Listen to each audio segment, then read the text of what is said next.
सुख कहाँ है और दुख क्यों है। कल भी इस प्रसंग को मैंने लिया था, परंतु ये पूरा नहीं हुआ था। पूरी जिंदगी का सबसे बड़ा प्रश्न है, सुख कहाँ है।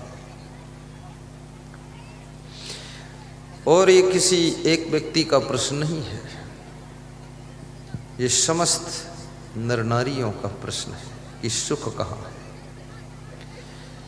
और बचपन से लेकर बुढ़ापे तक सभी सुख ढूंढ रहे हैं, अलग अलग जगह पर सुख ढूंढ रहे हैं। अलग अलग उम्र में अलग अलग चीजों में सुख ढूंढ रहे हैं। बचपन में तुम खिलौनों में सुख ढूंढते थे, लेकिन खिलौनों में सुख नहीं मिला। थोड़ा उम्र बड़ी हुई तो मित्र सखा सखी में सुख ढूंढने लगे, दोस्त बना लिया आपने, हाथ में हाथ डालकर घूमने लगे कि शायद दोस्ती में सुख मिल जाए, लेकिन दोस्ती में भी सुख नहीं मिला। थोड़ा और उम्र बड़ी हुई तो आपने अंदाज लगाया कि शायद विवाह करूं तो सुख मिल जाएगा, तो आपने शादी किया। तुमने सोचा पत्नी में सुख मिल जाएगा, पति में सुख मिल जाएगा, विवाह किया। जब उसमें भी सुख नहीं मिला, ज़्यादा उलझन मिली, तो फिर आपने सोचा कि बच्चे हो जाएं तो शायद बच्चों से सुख मिल जाए, तो बच्चे भी हो गए। बच्चों से और टेंशन बढ़ गई, उससे भी सुख नहीं मिला। तो फिर आपने सोचा बच्चों का शादी विवाह हो जाए, लाड़ी आ जाए तो शायद सुख मिले। लाड़ी भी आ गई, और लाड़ी ऐसी आई जैसे भैंस की पाड़ी, पड़ी रहती है, सोती रहती है, काम नहीं करती है। लाड़ी को देखते हो तो लगता है कि ये पाड़ी है कि लाड़ी है।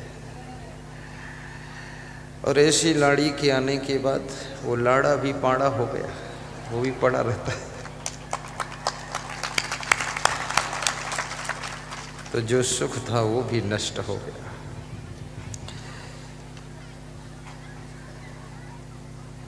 फिर तुमने सोचा शायद धन में सुख हो, तो धन भी बहुत कमाया तुमने,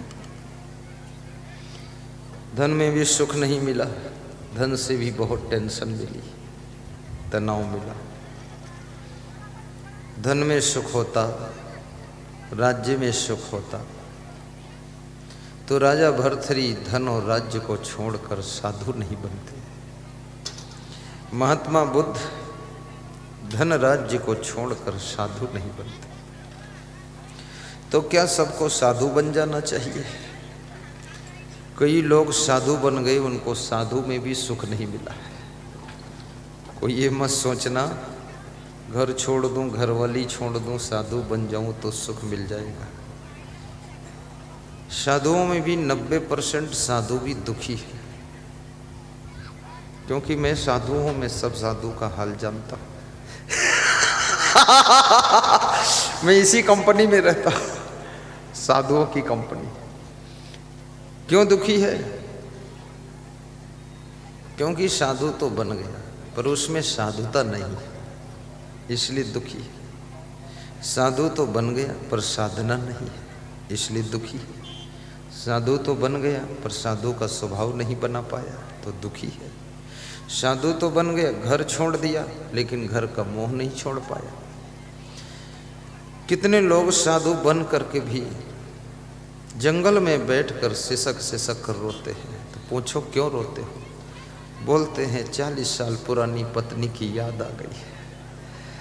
अब ये जंगल में भी पत्नी तो साथ में याद आ रही है, तो मतलब क्या निकला छोड़ने से?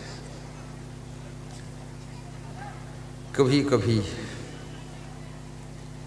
तुम धन छोड़ देते हो, लेकिन धन का अभिमान नहीं छूटता। साधु बन गए लेकिन नशा नहीं छोड़ा, बीड़ी पी रहे हैं, सिगरेट पी रहे हैं, तो दुखी रहेंगे।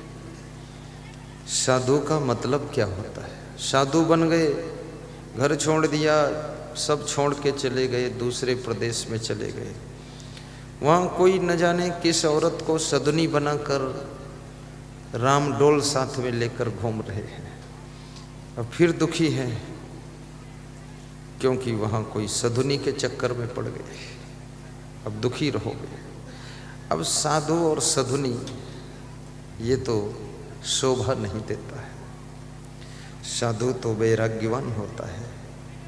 साध्वी को भी किसी पुरुष के साथ नहीं रहना चाहिए और साधु को किसी महिला के साथ नहीं रहना चाहिए, क्योंकि स्त्री और पुरुष में बैटरी जैसा प्लस माइनस का आकर्षण होता है।